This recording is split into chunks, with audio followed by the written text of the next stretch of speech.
नमस्कार, good morning प्रिय विद्यार्थियों। आज हम एक महत्वपूर्ण टॉपिक के बारे में विस्तार से अध्ययन करेंगे। ये टॉपिक आपके लिए महत्वपूर्ण है क्योंकि आज हम एक अपना जो ABST है उसका सेकंड पेपर के बारे में बातचीत करने वाले हैं। और सेकंड पेपर का आपको नाम पता होगा, व्यावसायिक सांख्यिकी। ABST का सेकंड पेपर का नाम है व्यावसायिक सांख्यिकी। और व्यावसायिक सांख्यिकी के जो चैप्टर है उस पर हम शुरू से बात करेंगे। तो आज का टॉपिक है वो है planning of statistical investigation. Planning of statistical investigation, ये है आज का हमारा टॉपिक। बहुत ही महत्वपूर्ण टॉपिक है। किसी भी शोध या रिसर्च या किसी प्रोडक्ट के बारे में हमें डाटा कलेक्शन करना है और उस डाटा का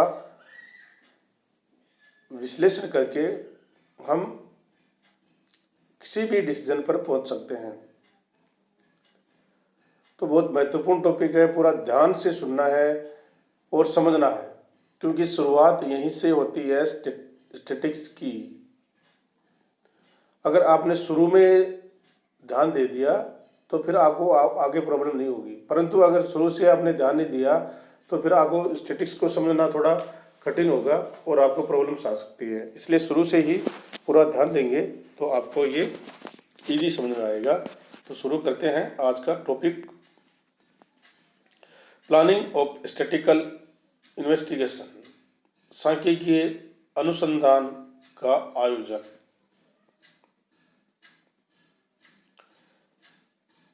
नीड फॉर प्लानिंग, प्लानिंग की आवश्यकता क्यों होती है? किसी भी अनुसंधान कार्य को प्रारंभ करने के पूर्व ये आवश्यक है कि उसके लिए एक सुनिश्चित योजना का निर्माण किया जाए। हम कोई भी कार्य रिसर्च करना चाह रहे हैं तो उसके लिए ज़रूरी है कि हम पहले से प्लानिंग बनाएं, एक योजना बनाएं, एक योजना का निर्माण करें, क्योंकि योजना के अभाव में अनावश्यक सामग्री संग्रहण हो सकता है, सामग्री का संग्रहण हो सकता है जिसके फलस्वरूप धार्मिक व अशुद्ध निष्कर्ष हो सकते हैं।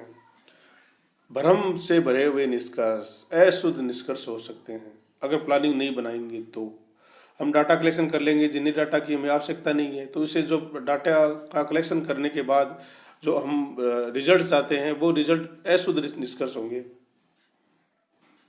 फलतः अनावश्यक रूप से धन, समय और शक्ति का दुरुपयोग होगा। अतः स्पष्ट है कि किसी भी समस्या विशेष पर अनुसंधान कार्य करना है, उसके संबंध में प्रत्येक पहलू पर संपूर्ण रूप से विचार कर लिया जाए। अनुसंधान का उद्देश्य क्या होगा, उसका एरिया क्या होगा और कितनी परिशुद्धता की हमें आवश्यकता है, एक्यूरेसी हमें कितनी रखनी है, उसका उद्देश्य हमें क्या, कौन सा ऑब्जेक्टिव है जो हमें प्राप्त करना है, और उसका एरिया क्या होगा, फील्ड। ये बहुत ज़रूरी है कि हम किसी भी अनुसंधान को करना चाह रहे हैं, तो रिसर्च करना चाह रहे हैं, तो उसका एरिया हमें पास पता होना चाहिए कि एरिया क्या है और उसके ऑब्जेक्टिव क्या है और उसकी एक्यूरेसी हमें कितनी ही चाहिए। सामग्री कहाँ से उपलब्ध होगी, समूहों के संग्रहण की किस रीति का प्रयोग किया जाएगा, मेथड हम कौन से यूज करने वाले हैं, इकाई का निर्धारण करना होगा, इकाई क्या इकाई लेंगे, तथा अनुसंधान की रीति क्या होगी, मेथडोलॉजी क्या होगी आदि पर पूर्व विचार करके अनुसंधान को योजनाबद्ध कर लेना चाहिए। ये बात आपके जीवन पर भी लागू होती है कि हमें प्लानिंग के साथ आगे बढ़ना चाहिए। हमें आगे करना क्या है इसकी प्लानिंग आपको अभी करनी चाहिए, क्योंकि अगर प्लानिंग नहीं करेंगे तो आपको जो टाइम है उसको मैनेजमेंट नहीं कर सकते। टाइम हम ऐसे बेकार निकाल देते हैं। अगर आपने योजना बना ली, आपने टाइम टेबल अपना सेट कर लिया कि आपको इतने घंटे स्टडी करनी है, तो फिर आपको उस टाइम टेबल के अनुसार चलना होगा और टाइम टेबल के अनुसार चलोगे तो आपको स्टडी में कोई प्रॉब्लम नहीं आएगी। इसी प्रकार रिसर्च अगर हम करते हैं तो उसकी पहले से प्लानिंग की आवश्यकता होती है। प्लानिंग नहीं करेंगे तो हमारा रिसर्च है वो सही दिशा में नहीं बढ़ेगा, और जो निर्णय डिसीजन जो हमारे पास आएंगे, निष्कर्ष वो निकलेंगे, वो भ्रमपूर्ण होंगे, उसमें अशुद्धता ज़्यादा रहेगी।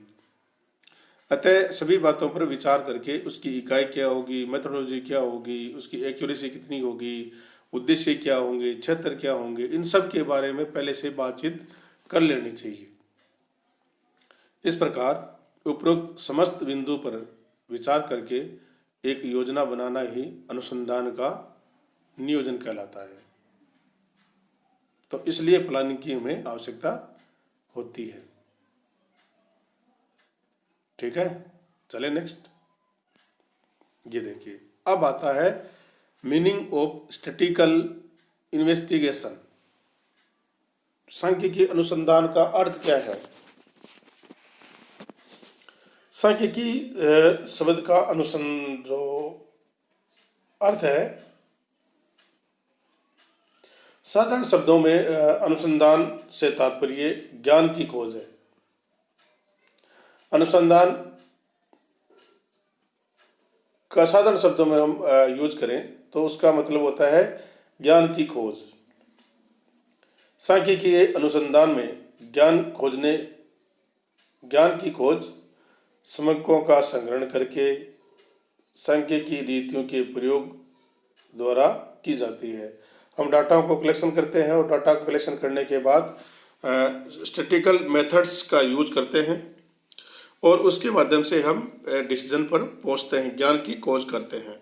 दूसरे शब्दों में किसी सामाजिक, आर्थिक अथवा राजनीतिक समस्या का अध्ययन करने के लिए एक सुव्यवस्थित और वैज्ञानिक विधि से समकों का संग्रहण व विश्लेषण करके उसके आधार पर निर्वचन की क्रिया को ही सांख्यिकी अनुसंधान कहते हैं। बहुत ही महत्वपूर्ण परिभाषा है। दूसरे शब्दों में किसी भी सामाजिक, आर्थिक और राजनीतिक समस्या का अध्ययन करने के लिए एक सुव्यवस्थित वैज्ञानिक विधि से समकों का संग्रहण व विश्लेषण करके उसके आधार पर जो निर्वचन की क्रिया है को ही सांख्यिकी अनुसंधान कहते हैं। अतः स्पष्ट है कि सांख्यिकी अनुसंधान की विशेष सामग्री मात्र वही समस्या हो सकती है जिन्हें संख्यात्मक रूप में प्रस्तुत किया जा सके।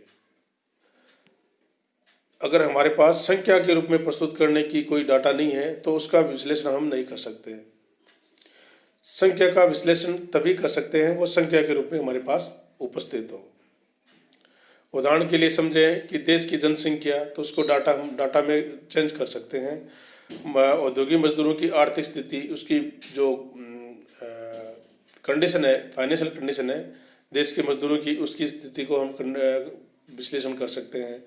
विद्यार्थियों की मासिक व्यय, विद्यार्थी का मासिक जो खर्च है वो क्या है, उसको भी विश्लेषण कर सकते हैं। और शिक्षित वर्ग की बेरोजगारी की समस्या आदि का हम संख्या के रूप में विश्लेषण कर सकते हैं, क्योंकि हमें स्टैटिस्टिकल डाटा मिल सकता है।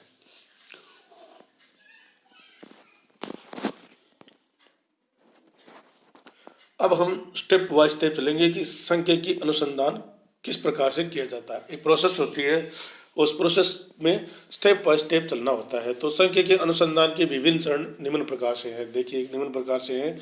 सबसे पहले क्या करेंगे, अनुसंधान का आयोजन करेंगे, प्लानिंग द इंक्वायरी। सबसे पहले अनुसंधान के उद्देश्य, क्षेत्र, उसकी प्रकृति, सूचना के स्रोत, इकाई, समय संग्रहण की रीतियाँ आदि को ध्यान में रखते हुए अनुसंधान की एक स्पष्ट योजना बना ली जाती है।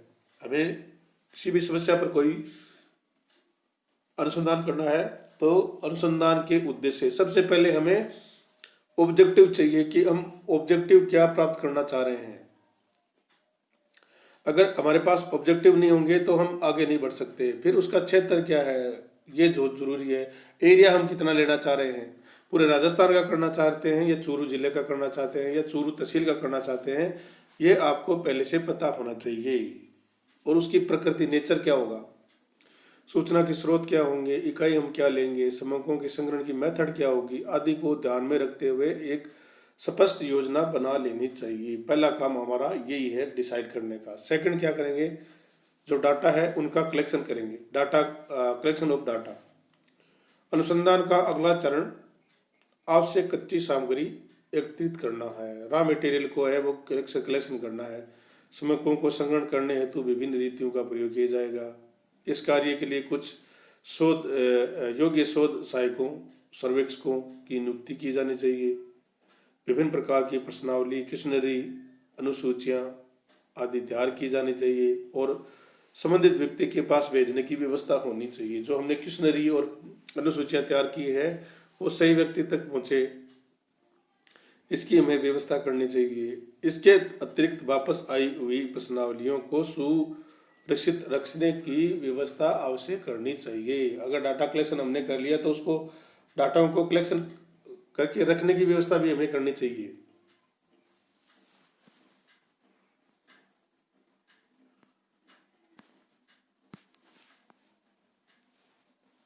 थर्ड है संग्रहित समकों का संपादन, एडिटिंग ऑफ कलेक्शन डाटा। समक संग्रहण के पश्चात अगला कार्य उनका सशक्तिकरण, उनको एडिटिंग करना है। इस उद्देश्य की पूर्ति हेतु यथोचित एक्यूरेसी को ध्यान में रखते हुए संग्रहित समकों की संरचना करनी चाहिए, उनको छोटा करना है। हमने डाटा कलेक्शन बहुत सा कर लिया लेकिन हमें आवश्यकता किसकी है उसकी एडिटिंग करनी है, उनमें छांटना है और अनावश्यक समकों को हमें हटा देना है। सारणीन से पूर्व समकों में कोई अशुद्धता की संभावना रहती है तो उसे दूर कर लेनी चाहिए। पहले टेबल में रखने से पहले ही हमें उसकी जो अशुद्धि है उसको दूर कर लेनी चाहिए और अनावश्यक जो डाटा है उसको हटा देना चाहिए। यदि अशुद्धि उत्तरदाताओं के विचार विशेष के कारण हुई है तो उनका निराकरण कर देना चाहिए। इस प्रकार संपादन क्रिया के पश्चात ही संकरित समकों को अंतिम रूप से उपयोगी सिद्ध हो सकते हैं। अगर हमने छंटनी नहीं की है और अशुद्ध डाटा को सम्मिलित कर लिया है तो हमारा जो रिजल्ट्स है वो सही नहीं आएगा। इसलिए संकलित समकों का संपादन बहुत ज़रूरी है, एडिटिंग करना बहुत ज़रूरी है, उनको संक्षिप्तीकरण करना चाहिए, अशुद्ध डाटा को हटा देना चाहिए, कोई कमी है तो कमी को दूर कर लेना चाहिए और सब क्रिया करने के बाद अंतिम रूप से उसमें टेबल में रखना चाहिए। और उसके बाद चौथा जो हमारा काम है फोर्थ, वह समकों का संग्रहण और सारणी, classification and tabulation of data. ये जो आपको प्रोसेस बताई गई है वो सब आपकी स्टैटिक्स है। इसी के क्रम में हम आगे बढ़ेंगे कि हमें करना क्या है। समकों का संपादन की क्रिया के पश्चात एकत्रित समकों को विभिन्न वर्गों श्रेणियों में विभाजित किया जाएगा। विभिन्न टेबल में हम उसको रखेंगे और उनको श्रेणियों में विभाजित कर देंगे, डिवाइड कर देंगे और श्रेणी में प्रस्तुत किया जाएगा जिससे कि विश्लेषण में सुविधा रहे। सारणी में प्रस्तुत किया जाएगा और उससे विश्लेषण में हमें सुविधा रहे। समकों का प्रस्तुतिकरण, प्रेजेंटेशन ऑफ डाटा, वर्गीकरण व सारणी के पश्चात समकों को माध्यमों, चित्रों, रेखा चित्र द्वारा प्रस्तुत किया जाता है। इन सब के माध्यम से हम जो हमारी डाटा कलेक्शन है उसको प्रस्तुत किया जाता है। वर्गीकरण व सारणी के पश्चात समकों को माध्यम, चित्रों, रेखा चित्रों द्वारा प्रस्तुत किया जाता है। समकों का विश्लेषण, समकों को प्रस्तुत करने के पश्चात जो डाटा आए हैं उनको विभिन्न सांख्यिकी मेथड्स द्वारा विश्लेषित किया जाता है। ये कार्य कौन करेगा, वो निष्कर्ष कौन निकालेगा, ये प्रश्न भी बहुत महत्वपूर्ण है। इस कार्य को विशिष्ट सदस्यों को सौंपा जाता है और इस कार्य को इस प्रकार किया जाना चाहिए जिससे कि निष्कर्ष निकालने में सुविधा रहे। इसके विभिन्न गणितीय माध्यों का भी प्रयोग हमें करना चाहिए, जैसे माध्य है, उपकरण है, सहसंबंध है आदि हमें यूज करने चाहिए। उन टूल्स को यूज करेंगे तो हमारा डाटा है वो बेहतर रिजल्ट्स हमें देगा। और लास्ट में हमारा है निर्वचन और प्रतिवेदन लिखना, रिपोर्ट राइटिंग लिखना। अनुसंधान का अंतिम चरण जो 7 नंबर है, चरण अनुसंधान द्वारा निर्वचन और प्रतिवेदन देना है। अनुसंधान के संबंध में समस्त सूचनाओं के आधार पर सही निष्कर्ष निकालना आवश्यक है और इन निष्कर्षों को एक प्रतिवेदन के रूप में हमें तैयार किया जाता है। प्रतिवेदन सरल स्पष्ट भाषा में होना चाहिए जो हर कोई समझ सके और जहाँ तक संभव हो छोटा ही होना चाहिए, संक्षेप में होना चाहिए, ज़्यादा बड़ा नहीं होना चाहिए और इनके साथ साथ निष्कर्षों को सम्मिलित करने जाना चाहिए। जो भी रिजल्ट आए हैं सब रिजल्ट को हमें उसमें शामिल करना चाहिए ताकि ये आप में पूर्ण रहे, अपने आप में जो रिजल्ट आए हैं वो पूर्ण रहे और प्रतिवेदन लिखने के लिए योग्य लेखक का सहयोग अवश्य लेना चाहिए। तो इस प्रकार से हम 7 स्टेप से गुजरकर एक अनुसंधान को पूरा करते हैं, एक स्टैटिक्स को पूरा करते हैं। ये है आप हमारी आज की स्टैटिक्स। ये स्टेप आपको आगे पूरा करने हैं, स्टेप बाय स्टेप को चलते हुए लास्ट तक आपको यही काम करने हैं। टेबुलेशन का काम करना है, डाटा कलेक्शन कैसे करना है, उनका वर्गीकरण किस प्रकार से करना है, उनको सांख्यिकी मेथड्स में हम यूज कैसे करते हैं और उनका निर्णय हम किस प्रकार से लेते हैं, ये सब हम स्टैटिकल इन्वेस्टिगेशन में यूज करते हैं। एक रिसर्च इस प्रकार से की जाती है, ज्ञान की खोज इस प्रकार से की जाती है। आप सभी विद्यार्थियों का बहुत बहुत धन्यवाद। Thank you.